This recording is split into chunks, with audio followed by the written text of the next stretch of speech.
ఓం నమో వెంకటేశాయ. శ్రీ వెంకటేశ్వర భక్తి ఛానల్ ప్రేక్షకులకు శ్రీ పంచమి శుభాకాంక్షలు తెలుపుతూ సరస్వతి అమ్మవారి కరుణా కటాక్షాలు మనపై కలగాలని ఆశిస్తూ శుభోదయం కార్యక్రమానికి స్వాగతం. ఏ విధంగా నడుచుకోవాలో ఎంతో మంది ఋషులు మనకు తెలియజేశారు. వాటిలో కొన్నింటిని ఈ రోజు ఋషి వాక్యం ద్వారా తెలుసుకుందాం. శ్రీ వెంకటేశాయ శ్రీనివాసాయ గోవిందాయ నమో నమః. నమో మహద్భ్యో ఋషిభ్యో గురుభ్యో నమః. పాలకుడైన వాడికి 14 దోషాలు ఉండరాదు అని చెప్తూ నాస్తికత్వము, అబద్ధాలాడ్డము, క్రోధము, ఏమరపాటు, చేయవలసిన పనులను ఉపేక్షిస్తూ కాలయాపన చేయడము, ఇవి కూడదని 5 గురించి విశ్లేషణగా చెప్పుకున్నాం. అదేవిధంగా అదర్శనం జ్ఞానవతాం, జ్ఞానుల్ని సత్పురుషుల్ని చూడకుండా ఉండడము, ఇది కూడా దోషమే అని చెప్పారు. అంటే ఎప్పుడు కూడా తెలివైన వారితో, జ్ఞానులతో, సత్పురుషులతో సాంగత్యం ఉండాలి, వాళ్ళతో కలుస్తూ ఉండాలి. ఇది చాలా ప్రధానం. కలియకుండా ఉంటే అది దోషము అన్నారు. ఈ చెప్పడంలో ఉద్దేశం ఏంటంటే, ఎప్పుడైనా సరే పెద్దవాళ్ళని కలిసినప్పుడు వాళ్ళ నుంచి ఏదో ఒకటి మనం తెలుసుకుంటూ ఉంటాం. నిత్య జీవన వ్యవహారంలో ఎప్పుడు ఎలా మసలాలి అనేది పెద్దవాళ్ళు సరి అయిన సలహా చెప్తారు. వాళ్ళకున్నటువంటి అనుభవము, జ్ఞానం. అదేవిధంగా సత్పురుషులు అని చెప్పారు. సత్పురుషులు అంటే సల్లక్షణములు కలిగినటువంటి వారు, మంచి స్వభావం కలిగిన వారితో మనం కలిసినప్పుడు వాళ్ళ కపటం ఉండదు కనుక వాళ్ళు సత్యమే చెప్తారు, మంచి సలహాలు కూడా చెప్తారు. ఒక్కొక్కప్పుడు సాంగత్య ఫలం అనుకుంటూ ఉంటుంది. అంటే సత్పురుషులతో సాంగత్యం చేయడం వల్ల వారి ప్రభావం మన మీద కూడా ఉంటుంది. దానితో మన ప్రవర్తన సరళిలో కూడా మార్పు ఉంటుంది. అందుకే పాలకుడైన వాడికి సత్సాంగత్యం చాలా ప్రధానమని దీని యొక్క సారాంశం. ఇక తర్వాత ఆలస్యం. ఆలస్యం అంటే సోమరితనం అనేది ఇక్కడ. ఇది కేవలం రాజ్యాలు పాలించే వాళ్ళకనే కాదు, జీవితంలో ఎదగాలనుకున్న ప్రతివాడికి కూడా ఈ గుణాలు అవసరమో అని ఇప్పుడు మనకు తెలుస్తున్నది. బద్ధకం చేత ఎన్నో దెబ్బతింటూ ఉంటాయి. అందుకే పెద్దలు ఒక మాట చెప్తారు, బద్ధకంతో కూర్చుంటే గరుత్మంతుడు కూడా లక్ష్యాన్ని చేరుకోలేడు, బద్ధకాన్ని వదిలి కదలగలిగితే తాబేలైనా లక్ష్యాన్ని చేరుకుంటుంది అని ఒక సుభాషితం మనకు కనబడుతున్నది. దీని అర్థం ఏంటంటే, బలంలో వేగంలో తక్కువదైనప్పటికీ కూడా తాబేలు ప్రయత్నం చేయడం వల్ల లక్ష్యాన్ని చేరుకోగలుగుతున్నది. గొప్ప వేగము బలము కలిగిన గరుత్మంతుడైనా సరే సోమరిగా కూర్చుంటే అసలు లక్ష్యాన్ని చేరలేడు. అంటే ఇక్కడ సమర్థత కంటే ప్రయత్నానికి ఎక్కువ ప్రాధాన్యం ఇచ్చారు. ఇక్కడ ప్రయత్నం చేస్తూ ఉంటే సమర్థత అదే వస్తుంది, అదొకటి ఉన్నది. నిరంతరం మనం శ్రమ పడుతూ ఉంటే మన లోపల దాగినటువంటి అంతఃశక్తులు, బయట నుంచి లభించే శక్తులు కూడా మనకు సహకరిస్తాయి, దాంతో సమర్థత పెరుగుతుంది. అందుకే శ్రమపడేవాడే చాలా ముఖ్యమైనటువంటి అంశం ఇక్కడ. అందుకే సోమరితనం అనేది ఉండకూడదు అని చెప్తూ ఈ ఉదాహరణ మనం చెప్పుకున్నాం. ఇంకొకటి పంచవృత్తితాం, ఇది తర్వాత దోషం. పంచవృత్తితాం అంటే పంచేంద్రియాలకి లొంగిపోవడము, ఈ దోషం ఉండరాదన్నారు. ఎందుకంటే ఏదో ఒక ప్రయత్నం చేస్తున్నప్పుడు మనకు ఆకర్షణీయమైన అంశాలు కనబడగానే మనం ఆ ప్రయత్నం నుంచి విరమించుకుని ఈ ఆకర్షణలో పడిపోతూ ఉంటాం. ఒక పిల్లవాడు చదువుకుంటూ ఉన్నాడు, ఈ లోపల వాడికి ఆకర్షణీయమైనటువంటి ఏదో ఒక సినిమాయో లేక ఒక మధుర పదార్థమో కనబడింది. వాటి గురించి ఆలోచిస్తూ వాటిని అందుకునే ప్రయత్నంలో తన అధ్యయనాన్ని ఆపివేస్తాడు. ఇలాగే కేవలం విద్యార్థి దశలోనే కాకుండా మానవుడు ప్రతి దశలోనూ ఒక కర్తవ్యపు పనిచేస్తున్నప్పుడు ఒక ఆకర్షణ లొంగి పక్కకు పోయే ప్రమాదం ఉన్నది. మహర్షులు తపస్సు చేస్తూ ఉంటే ఆకర్షణ లొంగి తపస్సులు దెబ్బతిన్నాయని కథలు చదువుతుంటాం. అది మహర్షుల తపస్సుల్లోనే కాదు, మన ప్రయత్నాల్లో, మన జీవితంలో కూడా కనబడుతుంటుంది. అందుకే ఇంద్రియాలను నిగ్రహించుకోవడం అనేది ఒక ఆధ్యాత్మిక సాధనయే కాదు, నిత్య జీవితంలో విజయం సాధించడానికి కూడా చాలా అవసరము అని దీన్ని బట్టి తెలుస్తున్నది. అందుకే పంచేంద్రియాలకి లొంగిపోవడం అనే దుర్గుణం ఉండకూడదు పాలకుడికి అని చెప్తున్నారు. ఆ తర్వాత ఏకచింతనమర్థానాం, ఈ విషయంలో ఇతరులతో చర్చించకుండా తానొక్కడే నిర్ణయం తీసుకోరాదు, ఇది కూడా చెప్తున్నారు. ఒక పాలకుడు కానీ ఒక వ్యవస్థకు అధికారి కానీ తనంత తాను ఒక్కడు ఏ నిర్ణయం తీసుకోరాదు. ఎందుకంటే నేనే గొప్పవాణ్ణి కదా, అన్నిటికీ పైన అధికారి నేనే కదా అని తొందరపాటుతో, అహంకారంతో నిర్ణయాలు తీసుకోరాదు. సరి అయినటువంటి వాళ్ళతో చర్చ చేసి దాని యొక్క ఆనుపానులు, లోతుపాతులు తెలుసుకుని నిర్ణయానికి రా.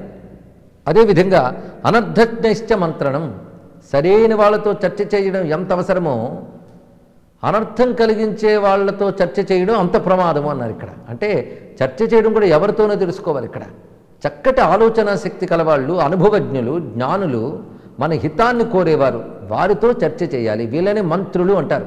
మంత్రము అంటేనే ఆలోచనా శక్తి అని అర్థం.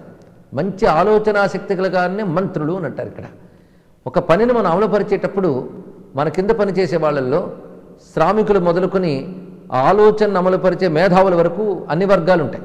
అందులో ఈ మేధావులకు సంబంధించినటువంటి ఆలోచనా పరులను దగ్గర పెట్టుకుని సరైన నిర్ణయం విషయంలో వారితో చర్చ చేయాలి. అలాగని చెప్పి ఎక్కువ మందితో చర్చ చేసిన ప్రమాదము, అసలు ఎవరితోనూ చర్చించకుండా చేసిన ప్రమాదమే.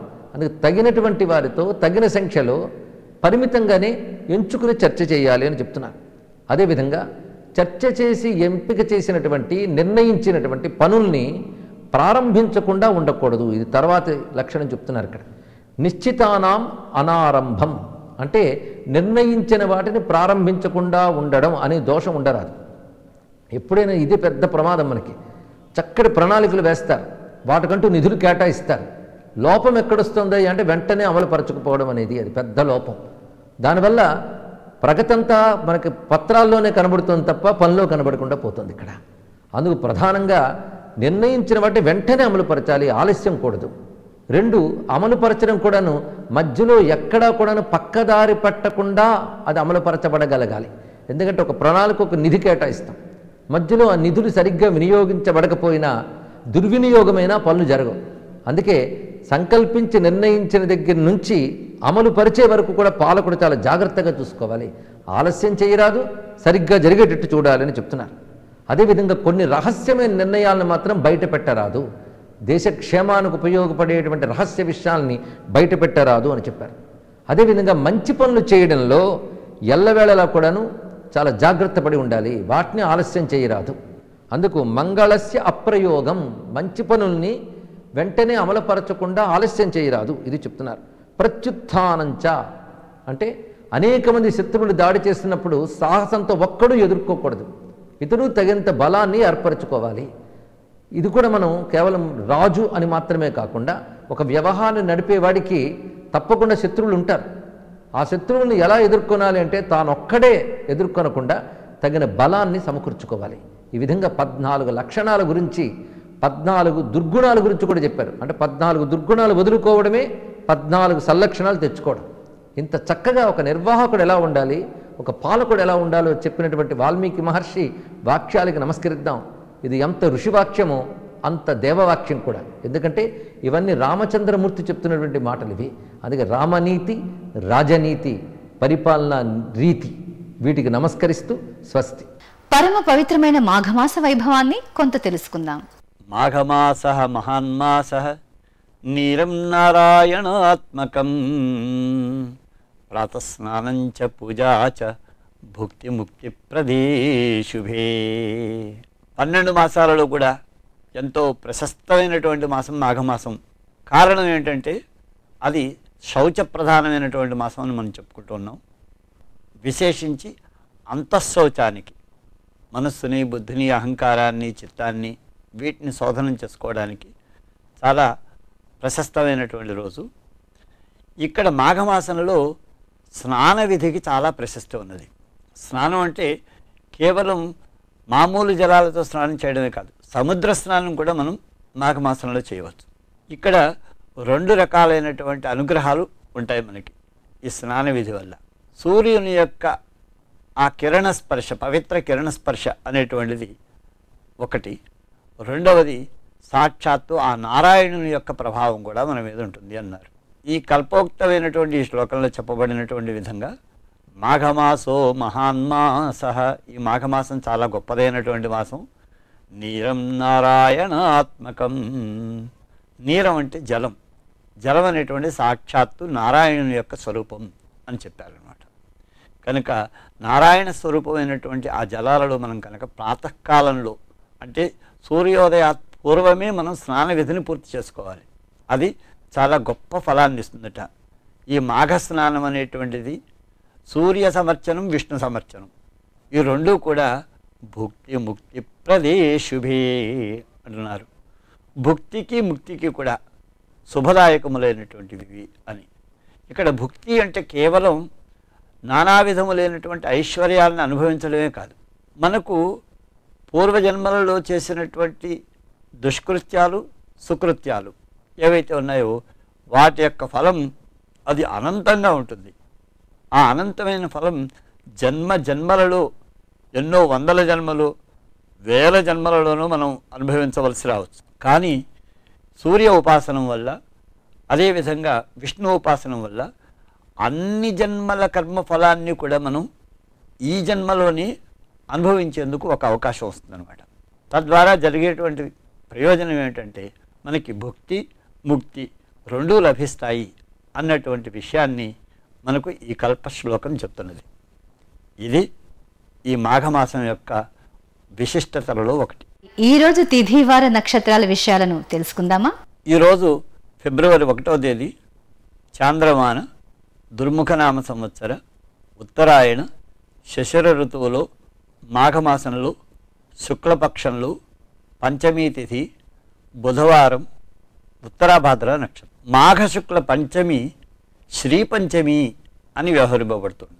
ఈ శ్రీపంచమి నాడు సరస్వతీ సమారాధన చేసుకోవచ్చు. మనం సరస్వతిని కనుక మనం ఉపాసించినట్లయితే ఈ రోజున ఆ తల్లి యొక్క అనుగ్రహం వల్ల సమస్త విధములైనటువంటి ఐహిక అంటే లౌకికమైనటువంటి విద్యలలో నేర్పరితనం వస్తుంది, ప్రావీణ్యతను మనం సంపాదించుకోవచ్చు.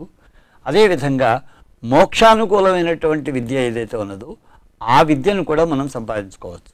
ఈ మాఘ శుక్ల పంచమి నాడు, ఈ శ్రీ పంచమి తిథి నాడు అక్షరాభ్యాసం కూడా చేస్తూ ఉంటారు. అలాగే శ్రీ శబ్దం అది లక్ష్మీవాచకం కనుక శ్రీ మహాలక్ష్మి అమ్మవారిని కూడా మనం ఉపాసించుకోవచ్చు. ఇలాగా శ్రీ పంచమి అనేటువంటిది ఒకటి. రెండవ విశేషం ఏంటంటే మధుసూదన వ్రతం. శ్రీ మహావిష్ణువుని మనం ఈ మాసం అంతా గోవిందునిగా స్మరించుకుంటూ ఉంటాం. ఈ రోజున మధుసూదన నామంతో ఆయన్ని మనం భావించుకుంటూ మధుసూదన వ్రతాన్ని స్వీకరించి మధుసూదన ఉపాసనం పూజనం చేసుకోవాలట. ఇవి ఈనాటి తిథికి సంబంధించినటువంటి విశేషాలు. మహాకవి కాళిదాస విరచితమైన శ్యామలా దండకాన్ని ఇప్పుడు చూద్దాం.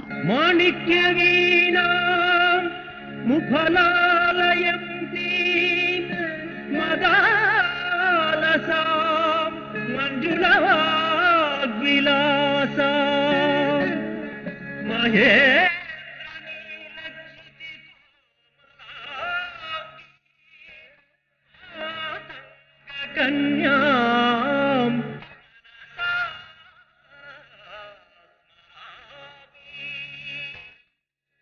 చతుర్భుజే చంద్రకళావతంసే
సద్వాళికా మౌక్తిక శ్రేణికా చంద్రికా మండలోద్భాసి లావణ్య గండస్థలన్యస్త కస్తూరికా పత్రలేఖా సముద్భూత సౌరభ్య సంభ్రాంత భృంగాంగనాగీత సాంద్రీభవన్మంద్ర తంత్రీస్వరే భాస్వరే వల్లకీ వాదన ప్రక్రియాలోల తాళీదళాబద్ధ తాటంక భూషా విశేషాన్వితే సిద్ధ సమ్మానితే దివ్యహాలా మధుద్వేల హేలాల సచ్చక్షురాందోళన శ్రీ సమాక్షిప్త కర్ణైక నీలోత్పలే ఊరితాశేష లోకాభివాంఛాఫలే శ్రీఫలే స్వేద బిందూల్ల సత్ఫాల లావణ్య నిశ్యంజ సందోహ సందేహ కృన్నాసికా ముక్తికే సర్వమంత్రాత్మికే కుందమందస్మితోదార వక్త స్ఫురత్పూగ కర్పూర తాంబూల కంఠోత్కరే శ్రీకరే కుంద పుష్పద్యుతి స్నిగ్ధ దంతావళి నిర్మలాలోల కల్లోల సమ్మేళన స్మేర శోణాధరే చారు వీణాధరే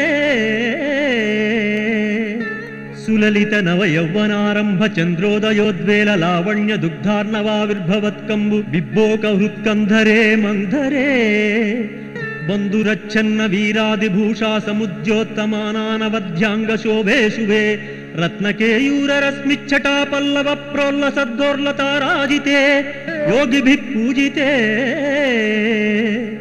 విశ్వదిగ్మండల వ్యాపి మాణిక్య తేజస్ఫుర కంకణాలంకృతే సాధుభిః సత్కృతే వాసరారంభ వేళా సముజృంభమాణారవింద ప్రతిచ్ఛన్న పాణిద్వయే సంతతోద్యద్వయే దివ్యరత్నోర్మికాదీధితి స్తోమ సంధ్యాయమానాంగుళీ పల్లవోజ్జన్న కేందు ప్రభామండలే ప్రోల్ల సత్కుండలే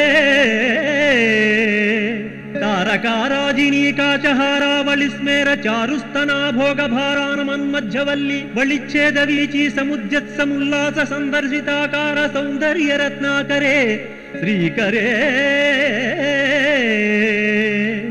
హేమ కుంభోవమోత్తుంగ వక్షోజ భారావనమ్రే త్రిలోకావనమ్రేల సదృత్వ గంభీర నాభీసరస్థిర శైవాల శంకాకర శ్యామ రోమావళీ భూషణే మంజు సంభాషణే చారు సింజత్కటీ సూత్ర నిర్వర్సితానంగ రేఖా ధనుస్సింజ నీడంబరే దివ్యరత్నాంబరే పద్మరాగోల్ల సన్మేఖలా భాస్వర శ్రోణి శోభాజిత స్వర్ణ భూభుర్తలే చంద్రికా శీతలే వికసిత నవకింసుకా తామ్ర దివ్యాంశు కచ్చన్న చారూరు శోభా పరాభూత సింధూర శోణాయమానేంద్ర మాతంగ హస్తార్గళే శ్యామలే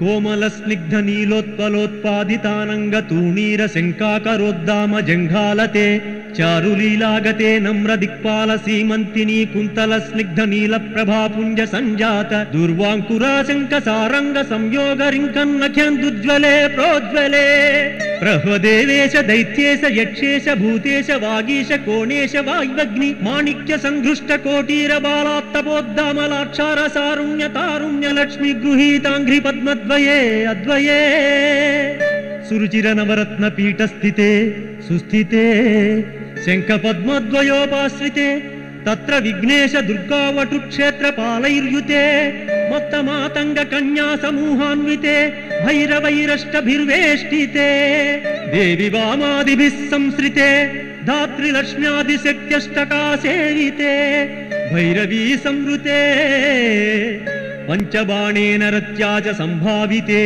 ప్రీతిశక్త్యా వసంతేన చానందితే భక్తిభాజాం పరం శ్రేయసే కల్పసే ఛందసా మోజసా భ్రాజసే యోగినాం మానసే ధ్యాయసే గీతవాద్యాది యోగాతి తృష్ణేన కృష్ణేన సంపూజ్యసే భక్తిమచ్చేతసా వేధసా స్తూయసే విశ్వహృద్యేన విద్యేన విద్యాధరైర్గీయసే యక్షగంధర్వ సిద్ధాంగనామండలైర్మండితే సర్వ సౌభాగ్యవాంఛావతీభిర్వధూభిః సురాణాం సమారాధ్యసే సర్వ విద్యా విశేషాన్వితం చాటుగాధా సముచ్చారణం కంఠమాలోల్ల సద్వర్ణరేఖాన్వితం కోమలం శ్యామలోదారవల్క్షద్వయం తుండశోభాతి దూరీభవత్కిం సుగాభం సుఖం లాలయంతి పరిక్రీడసే పాణి పద్మద్వయే నాక్షమాలా గుణం స్ఫాటికం జ్ఞానసారాత్మకం పుస్తకం చాపపాశాంకుశాన్ బిభ్రతి ఏన సంచిత్యసే చేతసా తస్య వక్త్రాంతరాద్గద్య పద్యాత్మికా భారతీ నిస్సరేజ్యేన వాయావకాభాకృతిర్భావ్యసే తస్య వశ్యా భవంతి స్త్రియః పూరుషాః ఏన వాశాత కుంభద్యుతిర్భావ్యసే సోపి లక్ష్మీ సహస్రైః పరిక్రీడతే కిన్న సిద్ధ్యేద్య పుష్యామలం కోమలం చంద్రచూడాన్వితం తావకం జాయతస్తస్య లీలా సరోవారిధిస్తస్య కేళీవనం నందనం తస్య భద్రాసనం భూతలం తస్య గిర్దేవతా కింకరీ తస్య చాజ్ఞాకరీ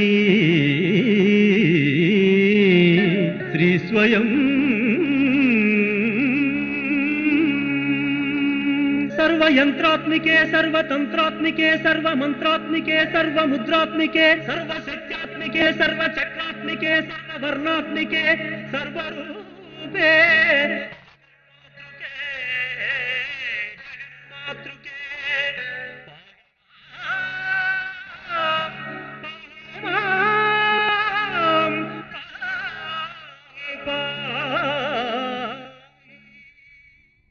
ఈనాటి శుభోదయం కార్యక్రమం మిమ్మల్ని ఎంతగానో ఆదరించిందని ఆశిస్తూ రేపటి శుభోదయం కార్యక్రమంలో కలుసుకుందాం. ఓం నమో వెంకటేశాయ.